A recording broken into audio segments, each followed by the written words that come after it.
Salam dostlar, günləriniz xoş keçsin. Deməli dostlar, bu yaxınlardakı söhbətlərimizin birində yuxulardan söhbət düşmüşdü. Xatırlayan yəqin ki olar.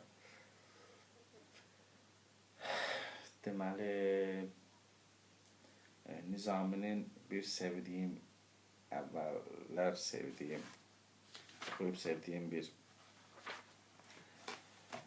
qəzəlini yenidən oxuyanda o məqamı xatırladım. Bu bənzər mövzudadır. İstədim onu yenidən oxuyum. Hamımız birlikdə xatırlayaq o qəzəli. Qısa bir video olacaq. Deməli, görün nə deyir dostlar qəzəldə. Gecə xəlvətcə bizə sevgili yar gəlmiş idi. Üzü aydan da gözəl, nazlı nigar gəlmiş idi. Tər axıb gül yanağından, bulud örtmüşdü ayı. Onu düşmən mi qovub, könlü qubar gəlmiş idi. Ona mən göz yetirib, xəlvəti baxdım, ovçunun ovlağına körpə şikar gəlmiş idi.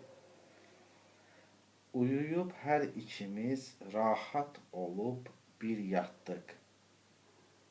Bəxtimin bağçasına güllü bahar gəlmiş idi. Dedi, getmək dəmidir. Söylə, nə istərsən, yar. Bir öpüş istədim ondan. Yeri var, gəlmiş idi. Ağlayıb getdi o yar, göz yaşı yandırdı məni. Odlara yandı dilim, sanki şərar gəlmiş idi. Ey Nizami, dedi, birdən ayılıb, gördüm o yox. Demə, röyada bizə çeşmi xumar gəlmiş idi. Bu qədər dostlar. Bunun şərhini nizamşünaslar daha yaxşı bilər. Mənə görə bunun şərhi nədir? Aşiq sevgili dilbərini yuxusunda görür. Yuxusunda onunla öpüşür.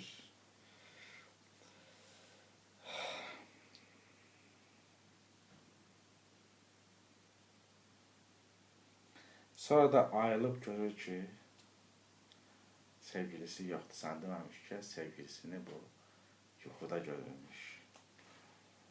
Sonra ayılıb, onu qoynunda görməyib, yəqin ki, dözülməz istirablara düçar olub.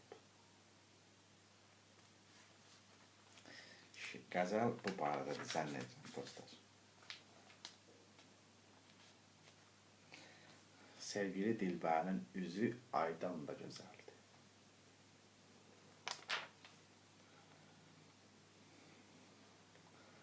Ona göz yetirirmiş, xəlvəti baxarmış. Xəlvətcə baxırmış da, gizli, belə də, gizli hissetdirmək istəmədən baxırmış.